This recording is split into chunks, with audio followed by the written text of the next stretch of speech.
I'm Jeff Hunt. He's Bill Thorpe. Chris Murray's joining us. The show's IQ is going to remarkably rise in a moment. Jeff and I are going to be practically geniuses here in a sec once I dial my phone number. Harvard Law. He's a Harvard Law guy. I know. Yes, we're all going to be. I mean, just imagine, just we put him on the phone, the group IQ rises dramatically. I feel so much smarter. Right. It's fantastic. Takes the rest of us Yeah, up. it's the smartest I'm going to be all day. We're talking Justice Department suing Colorado's Secretary of State in order to get her to force the release of detailed voter information. U.S. Department of Justice wants to know. They have the right to analyze our voter rolls, make sure they're following federal law. But Jenna Griswold, no. She won't provide, quote, sensitive records to the Trump administration. And she's not the only one. A number of other progressive states are doing this as well. Is this just another example of them trying to hide their fraud? Or is it an overreach of the federal government? Give us a call. Join the conversation. 303-696-1971. Text us on the Dan Caplis Law text line at 720-819-5115. Now is time for the news. Blake Olson. Blake Olson, news and comment. Good morning, TGIF. 36 and mostly clear in Denver, expecting a high of 61 today. News sponsored by Pastor Camp Heating and Air Conditioning at 303-777-1234 to learn more about special savings opportunities on Lennox equipment. Our top story, a climber is safe after getting lost in El Dorado State Park early Thursday. The man's family called the Boulder County Communication Center just before 2 in the morning on Thursday. Rescue crews used a drone to locate the climber in an operation that took about 6 hours. His headlamp and cell phone both ran out of batteries. Hey everybody, Tina Peters was just granted a full pardon from President Trump moments ago. We need you to call the governor of Colorado, Jared Polis, and demand that he release her. She is a federal witness to a federal election crime in Mesa County, Colorado in 2020. She has the only images of the Dominion machines before and after the elections. So please, I need you all to stop whatever you're doing, get on social media, tag Jared Polis, get on your phones and start calling. And Vandersteel, 47, issues another pardon. He'll grant former Mesa County Clerk Tina Peters a full pardon, and she's serving nearly 8 more years in state prison. I believe it's nearly 8 now. Carrie Lake on Peters. And to throw her behind bars, the same corrupt people in Colorado who were behind the election malfeasance. And when she was trying to say, we're going to collect the evidence and make sure that we are responsible to the voters and the taxpayers, they throw her in jail for that, in prison for that. She's a woman who's got health problems, and I'm afraid if we don't get her out, that she'll die behind bars. Does Carrie Lake have any idea what Mesa County's voting makeup is at all? Does she know what Mesa County is? Because Carrie Lake's statement right there, she said it was the people that perpetrated the election fraud. So the people in Mesa County perpetrated the election fraud, is her allegation. The Republican DA, the voters, the grand jury, and the jury that convicted her. Yeah, that's, again, Carrie Lake is the one. Carrie Lake is the one that routinely. That's what they're arguing. No, hang on a sec, Jeff. What Carrie Lake said is the people that perpetrated this put her in jail. This was a trial that was held in Mesa County. She was tried and convicted in Mesa County, the people that elected her. And Carrie Lake said this was done by the people that perpetrated the election fraud. No, I don't think that's what she's arguing. No, I mean, that's what she said. That's what you can make the No, that's what she argument. said. But what they're trying to point out is that the people that have perpetrated the fraud are out doing just fine. In fact, getting elected to higher and higher office. That's not what Carrie. That's not Carrie's like. That's not what Carrie Lake said. Has got to sit in jail. That is not her direct statement. Her direct statement was. Do you want to play it again? Yeah, play it again. Blake? She says the people that perpetrated the fraud put her in jail. It up here. Yeah. Let me see. Her behind bars, the same corrupt people in Colorado who were behind the election malfeasance. And when she was trying to say, we're going to collect the evidence and make sure that we are responsible to the voters and the taxpayers, they throw her in jail for that. I think. They throw her in jail. The To... people responsible for the election fraud are the people that threw her in jail. She's using the same pronoun. It's a collective pronoun. It's they. The antecedent is earlier when she's talking about who it is. And so you're saying because it was a jury that convicted her, that they is the jury? The they would be Mesa County. She's saying that they who did the election fraud convicted her. I understand what you're trying to say. That's not what I'm trying to say. It's what Carrie Lake is improper in her use of language, and she's basically saying that Mesa County are the people that put her in. No. She's also the person that said the election she lost was stolen, and then another election she lost was stolen, another election she lost was stolen. So again, Carrie Lake's ability to discern the truth is also in question in this entire conversation. But she is saying that Mesa County perpetrated the election and put Tina in jail. That's dumb. Just dumb on its face. And I think she's talking about the state, the state didn't prosecute her. The state didn't prosecute her, and the state didn't put her in prison. That was correct. Mesa County. But everyone's influencing this. The state didn't prosecute her? I thought she was convicted on state crimes. It wasn't locally, the Attorney General. You're saying was it the Attorney General? Was it Phil Weiser? No, it was the local district attorney. It was the Mesa County district attorney. You're picking apart on particulars. No, I'm using pronouns. The larger point that Carrie, whether or not you agree with her and disagree with her, the point she was making is that Jenna Griswold, Phil Weiser, Jared Polis have all gone on to have fine careers in politics. Meanwhile, Jenna Griswold or Tina Peters sits in jail. None of them prosecuted her, so and none of them. See, and can she show me? And hang on a sec. Hold on. Does she think? Does she think that Jenna and Phil? No, but hang on. The issue is, does Jenna and Phil and Jared Polis, are they the ones that perpetrated the election fraud? Because it has to be the they. That's what Carrie is making the argument. And that's why it's dumb. All right, because you can say that, but we're just trying to explain to you what she said. All right, go ahead. Yep. I'll move on, but hey, I hear you. But the bottom line, Carrie Lake says they're dirty on the left. Let me just clear it up, and that's what's happening in the Jenna Griswolds of the world. It was Mesa County. Well, here we go. I mean, they're going to fight it, and we'll find out more in the next hour. 39-year-old Christopher Ost, a massage therapist, was arrested after being accused of sexual assault on a child. According to the Arapahoe County Sheriff's Office, he's suspected of secretly videotaping both adults and minors without consent while giving them massages. He turned himself in on the 7th and facing felony assault on a child, 2 counts. He was being held on a $75,000 bond and has been released. Colorado's unemployment rate dropped slightly in September. The Colorado Department of Labor and Unemployment and Employment says that 134,000 people filed for unemployment in September, a reduction of 4,800 from the previous month. DJT hosted a congressional ball at the White House last night. 47 touted his administration's economic accomplishments. He noted regardless of political differences, Republicans and Democrats can find ways to come together as Americans and hug it out. DJT says he'll support whoever runs against the Indiana State Senate's top Republican lawmakers there voted against a redistricting plan to give the GOP more seats on Capitol Hill. And let's see. Let's go down to this here. Erica Kirk has done several TV and media interviews this week. One of them airs tomorrow on CBS with a hack named Barry Weiss. The podcaster Candace Owens, okay? At one time, a friend of Charlie's. At one time, an employee of Turning Point. She has been one of the main peddlers of these conspiracies, and she is making a huge amount of money on it. She is building her business off of these lies.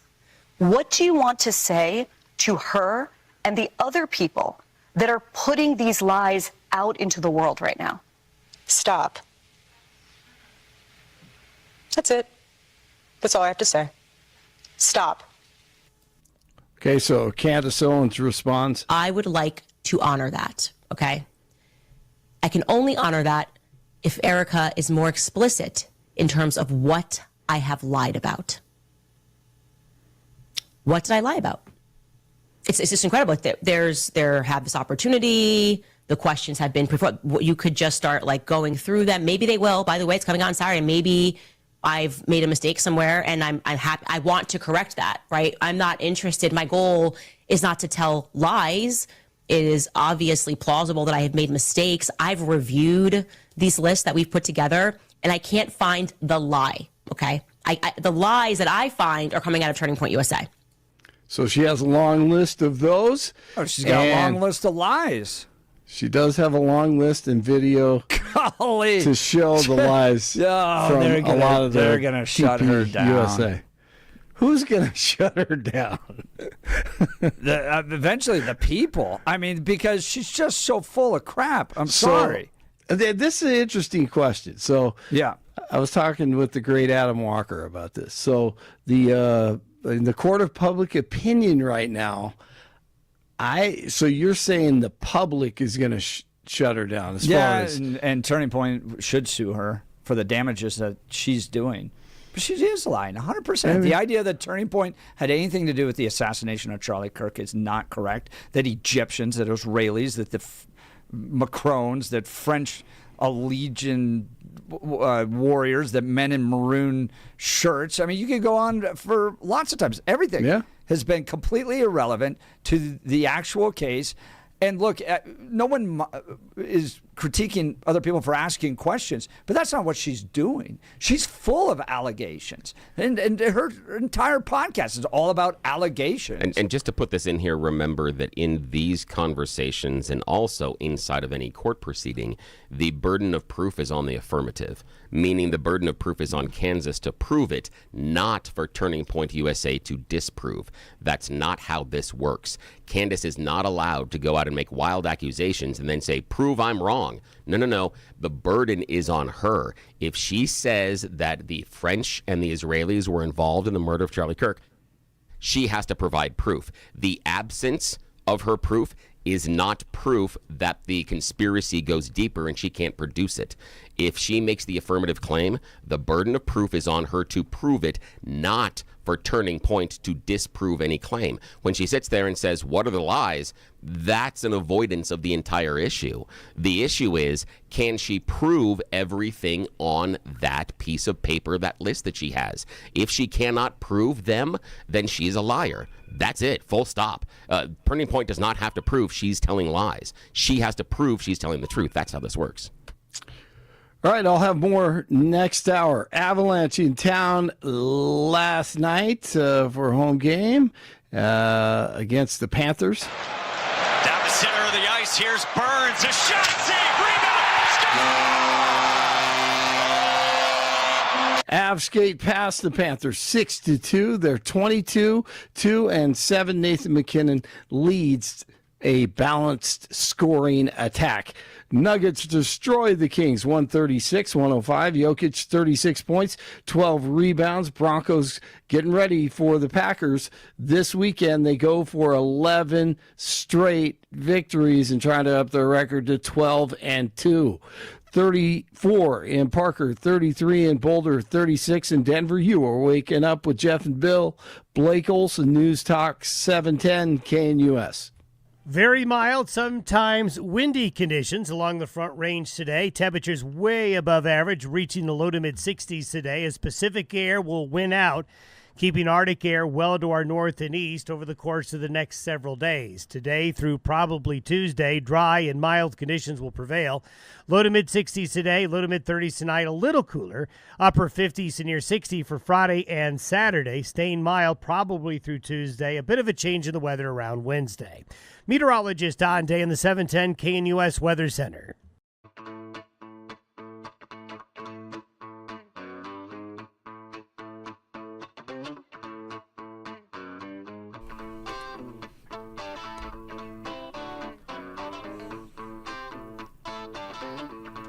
Well, the music's festive. The debate is hot. Not only is it Tina Peters alleges that Griswold has violated the Federal Civil Rights Act by refusing to provide the records. This proceeding arises from the Attorney General's investigation into Colorado compliance with federal election law. The demand against DOJ officials, have sued more than a dozen states in similar actions, including 6 new lawsuits announced on December 2nd. The demand against Colorado includes records of registered voters' full names, date of births, residential addresses, and either the state's driver's license numbers, the last 4 digits of their Social Security numbers, or the unique identifiers provided under the Help America Vote Act. In a statement, Griswold said she has already released publicly available voter data to comply with the law. She said she would continue to refuse to turn over voters' personal information. We will not hand over Colorado's sensitive voting information to Donald Trump, Griswold said in a statement. He does not have a legal right to the information. I will continue to protect our elections and democracy and look forward to winning this case. Well, to provide some analysis on this is Chris Murray with First and 14th Law. He's represented a number of Republican campaigns over the years. Chris, what's at stake here? What's happening? Give us your insight.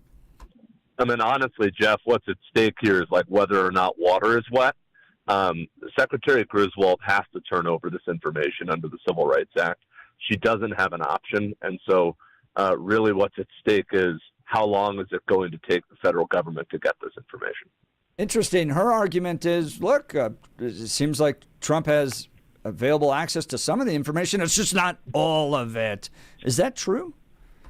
Yeah, well, I mean, so that is true, right? I mean, the Civil Rights Act, and let's not forget where this comes from, okay?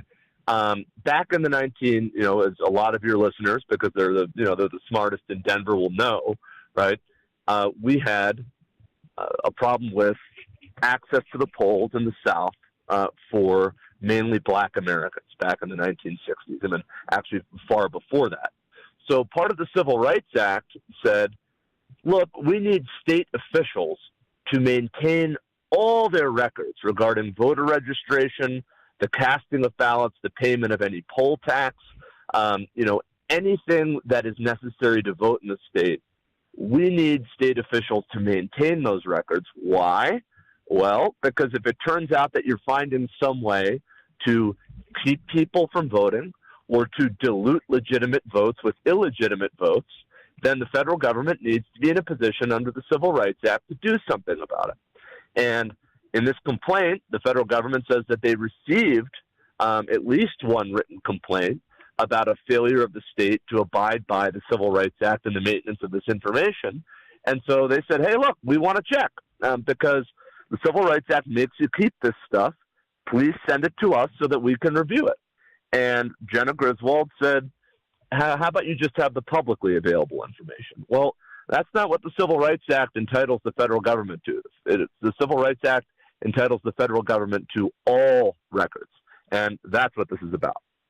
That's Chris Murray, First and 14th Law. We're talking a headline out of the Denver Post. Justice Department sues Colorado Secretary of State to force release of detailed voter information. Here's some of the text messages coming in. Suzanne wants to know, well, what could the federal government do with the last 4 digits of my Social Security number? Why do they need it? First thing, by the way, they've already got it. It's the Social Security number that's issued by the federal government, right? Colorado only has that as a way to verify your eligibility to vote, and it's an easy way to verify U.S. citizenship. So what the federal government could do with this, and like Jenna Griswold is speculating that they're going to run it through some kind of a database to check the citizenship of Colorado voters. I think that's pretty wild speculation on her part. But what the federal government could do with this is say, hey, look, is Colorado keeping the information that they need to have in order to verify the eligibility of everybody who registers to vote? Remember, in Colorado, we now have automatic voter registration. You actually have to opt out of registering to vote in Colorado. And in some other states with that system, it's been shown that occasionally somebody gets registered who ought not to have been registered, or they get registered without all of the requisite information being taken down to ensure that voter is actually eligible. And I have a feeling that's what the federal government is looking into is, hey, when somebody registers to vote in Colorado, especially automatically, are we making sure that we've got some kind of unique identifier to make sure it's not a duplicate registrant and to make sure that the person is actually eligible to vote in Colorado? That's Chris Murray, 1st and 14th Law. I mean, Chris, I know that other groups have sued the Jenna Griswold with regards to outdated voter rolls and making sure she has to clean them up. But this, you're making an argument that this is a little different.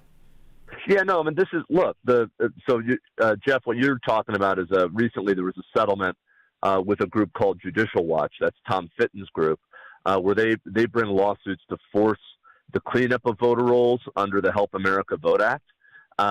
This is different than that, though. This lawsuit, the Civil Rights Act authorizes specifically what's called a special statutory action. It's not even really a lawsuit where the government just says, hey, we demanded these records. The statute says the state has to maintain them. The state wouldn't give them to us, so court order the state to give it to us. That's all this case is about. You've been working in campaign politics in Colorado for a long time. You've been in court. You've battled over elections and those types of things. Do you think there's rampant voter fraud in Colorado? No, I don't. But again, do I think that the federal government has a right to kick the tires on this information? It absolutely does.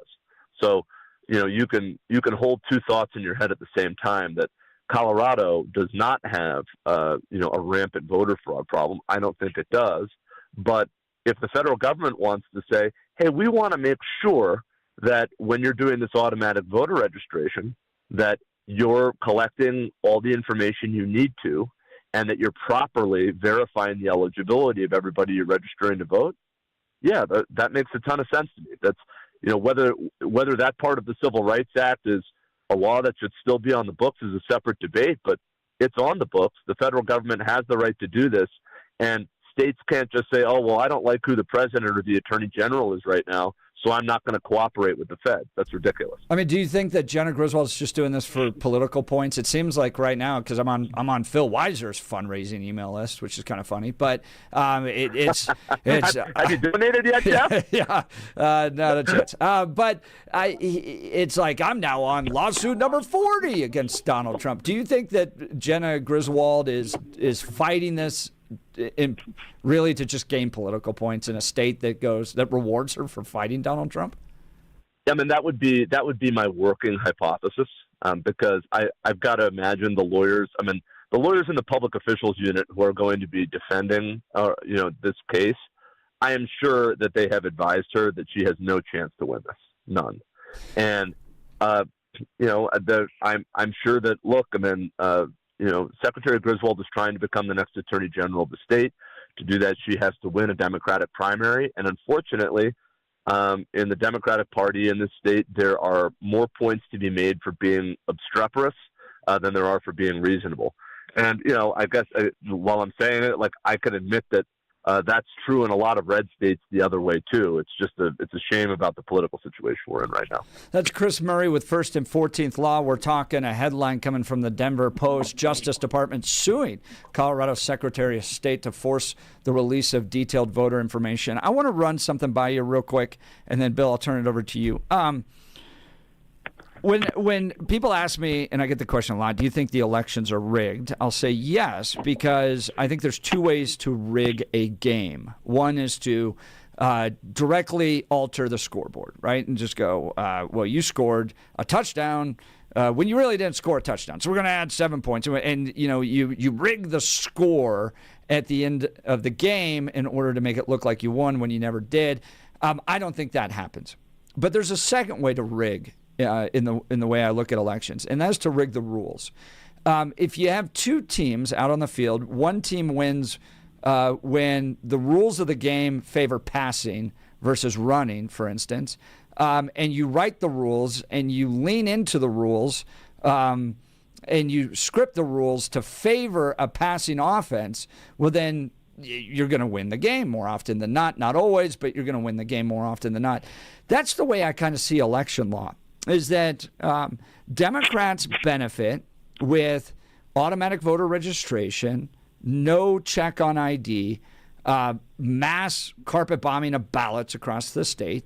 Is there fraud there? Maybe, with signatures and ballot harvesting and those types of things. But they just win when the only requirement that people vote is that you're 18. And we just carpet bomb the entire state and everybody gets a ballot. Well, then Democrats tend to come out. When it tends to be the more engaged citizens that vote, well, then it seems like Republicans tend to win. And so that's why Republicans want to skew the rules towards voter ID, in-person voting, voting by ballot only, those types of things where it requires somebody that tends to be a little bit more engaged to show up, take time. Well, then Republicans tend to win. So the battles, in my mind, seem to be over the rules and making sure the rules favor your side so that you can win. Is that a fair analysis of kind of the battles taking place in election law?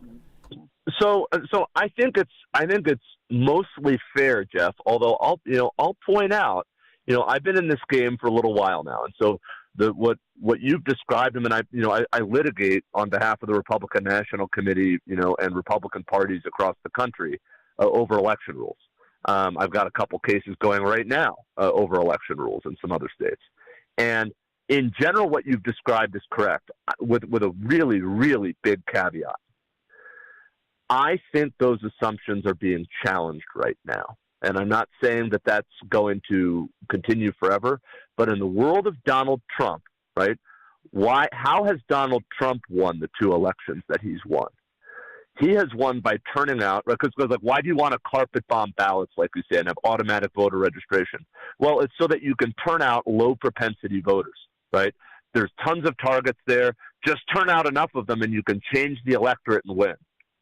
That was Barack Obama's strategy. That was kind of Joe Biden's strategy, I guess, to the extent that he knew he had a strategy. And, Donald Trump, though, has won at that game. That is how Donald Trump won both of his elections. Is he actually turned out different sets of low propensity voters.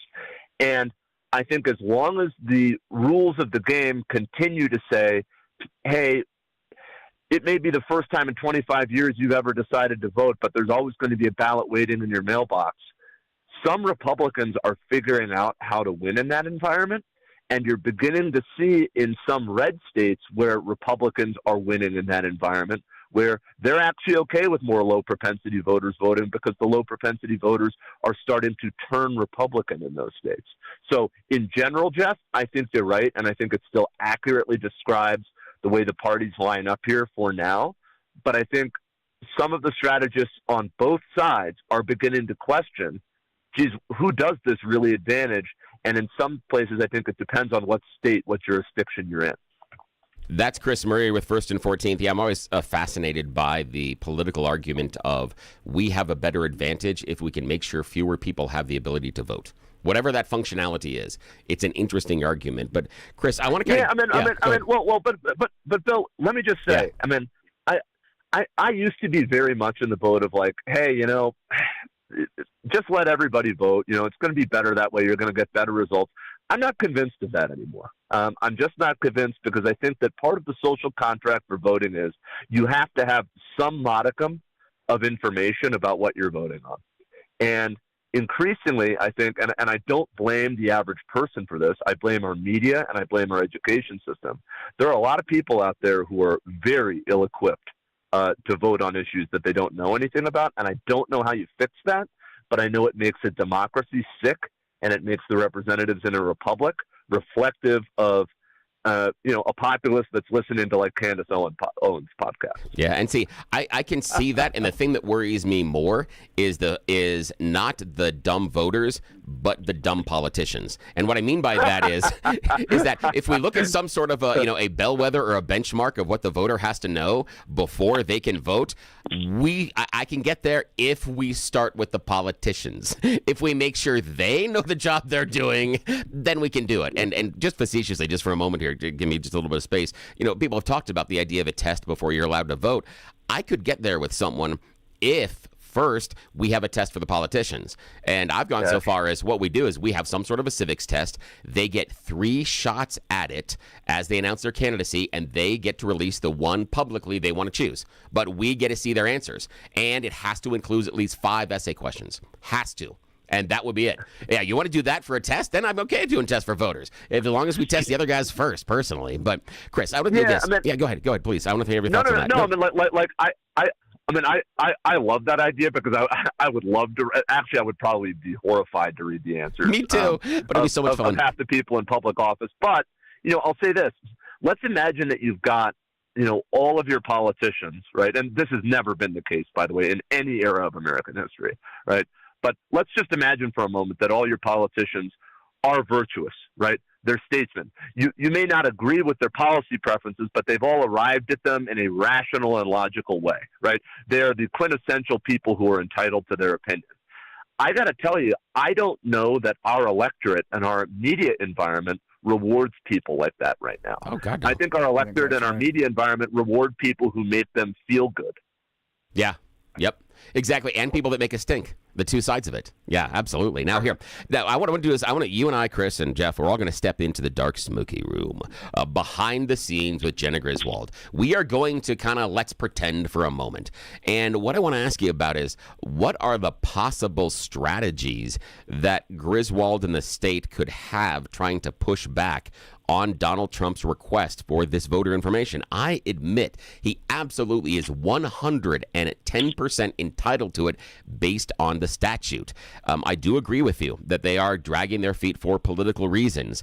The only one that I think could fit inside of the courtroom for more than like a 5-minute discussion in front of a judge is the argument that the Trump administration has all the information they can publicly access right now that would verify the questions that they have. The only thing being, we don't need to give you all the information because all the questions that you have can be answered by publicly available information. That's the only branch of the tree I can see that has any possibility of holding up for more than even a partial glance. But if you were going to be behind that closed door, what's the advice? How do you possibly defend this thing?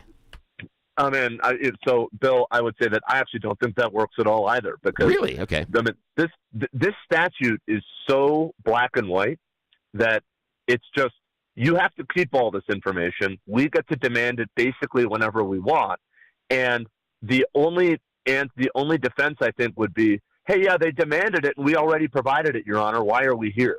But that's not the defense, right? Jenna Griswold's not saying, oh, I already gave it all. She's saying, I gave the stuff that any Joe Schmo off the street could request via Cora.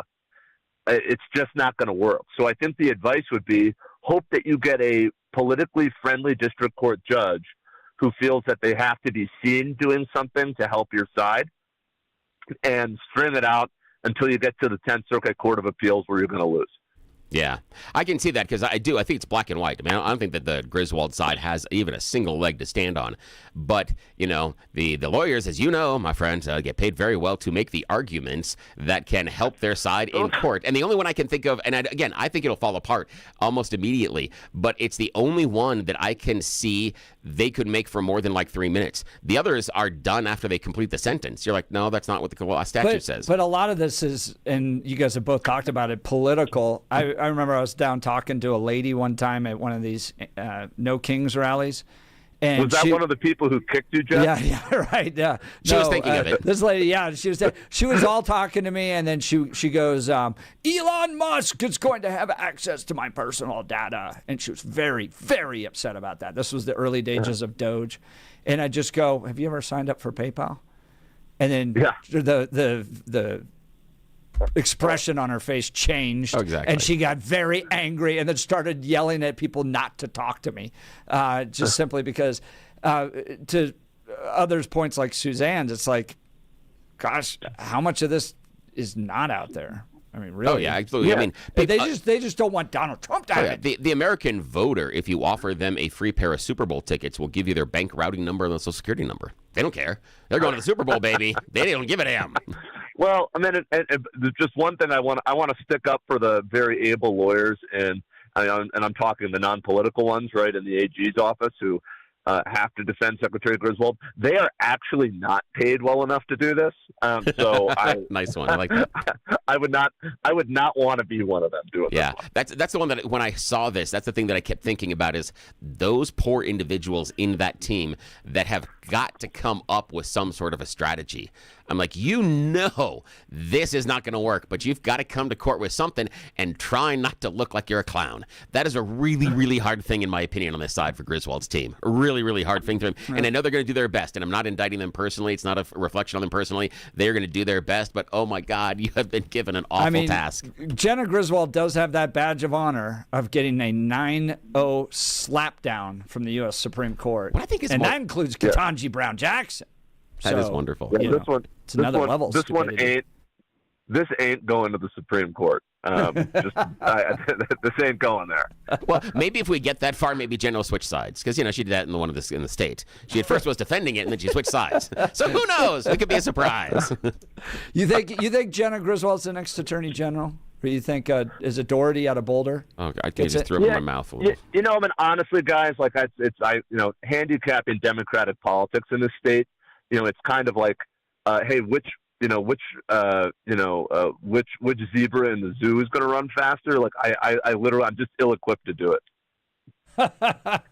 Well, a great analysis on the case. In fact, text messages coming in. ILJ, a very good guest. And Jeff, great way of explaining Colorado's stuff. And as we introduced you earlier, Chris, we love having you on because instantly the entire show gets smarter. We are instantly more intelligent simply because you're on the show with us. Just the aggregate IQ of this show instantly just rises amazingly. This is the smartest I'm going to be all day.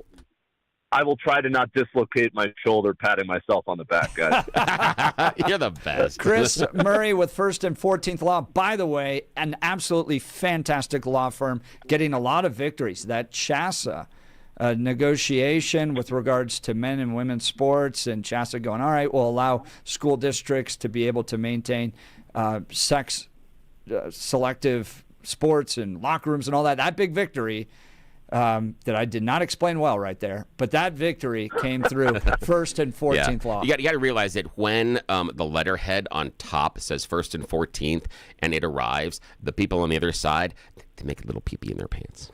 It scares people.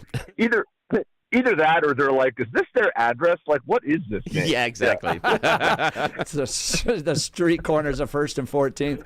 Actually, it's First and 14th Amendments. That's what it represents there. That is correct. Yeah, that's correct, Jeff. It's good.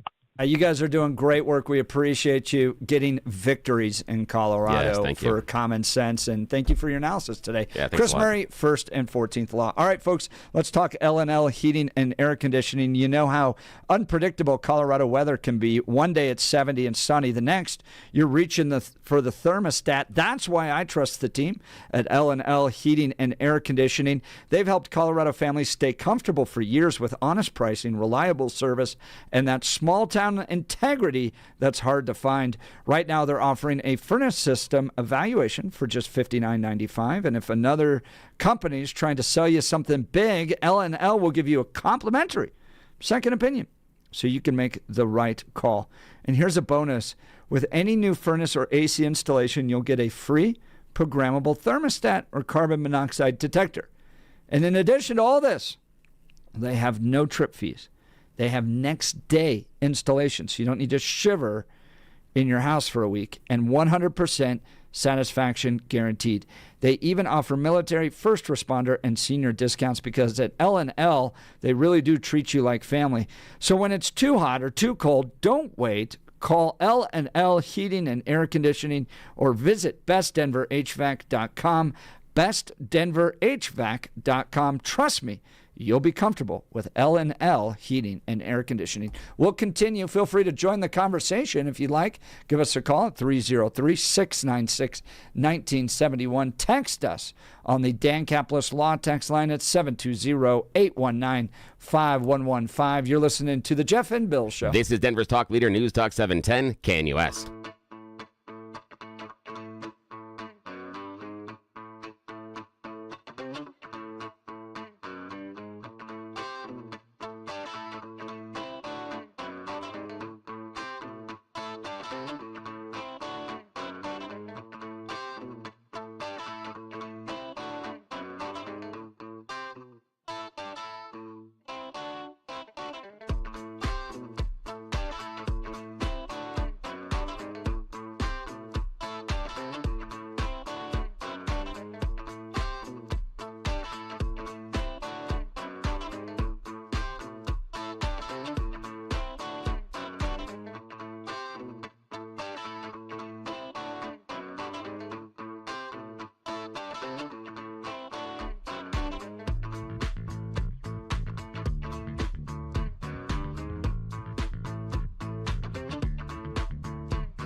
Oh, this one's cool. You just like the bells. Well, it's a conglomeration of a couple of other traditional carols, and they do it, and there's some really cool history behind it as far as Sarajevo and what was going on at the time in which they wrote it, and yeah, this is a fun one. This is one of those for you, yeah.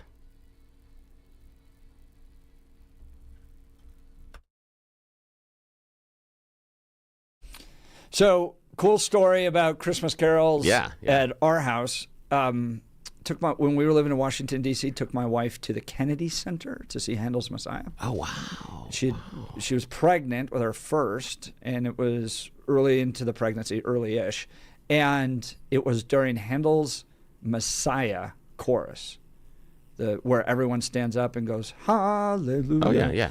Hallelujah. And imagine being in the Kennedy Center with a full orchestra, a full house, not an open seat anywhere.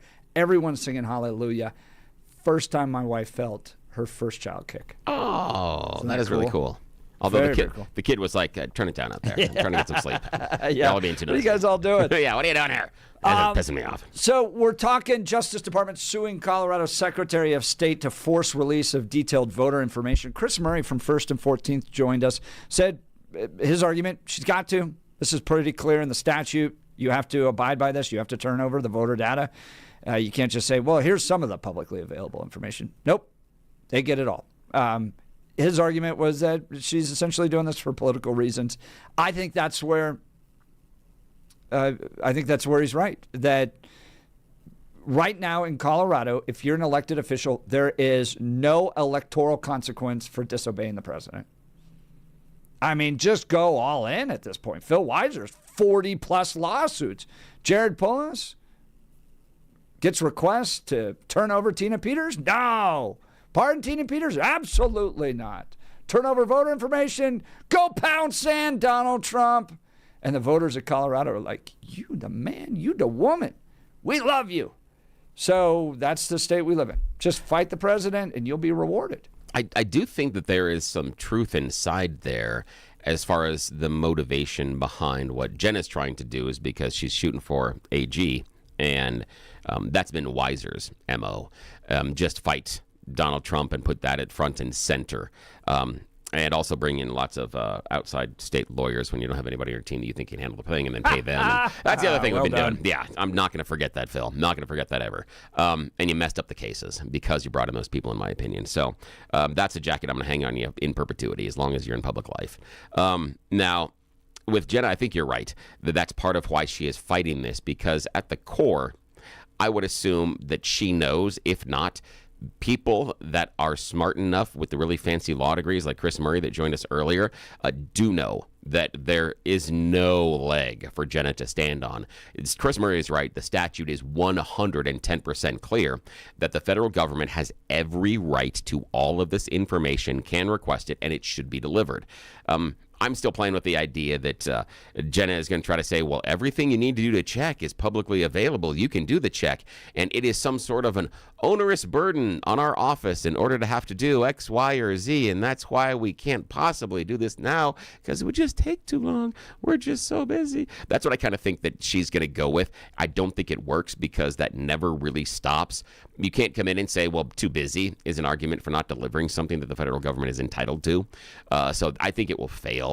But I think you're right that she is doing this in part because of the idea of politics, that she needs to have some sort of more bona fides, as they say, of fighting Donald Trump, because if her opponent is clever enough, they will point out that her great triumph of going to the Supreme Court and trying to fight there was actually ends up in a ginormous loss that, even as you accurately point out with a lot of humor, even Ketanji Brown said, no, that's wrong. Vote against you, 0.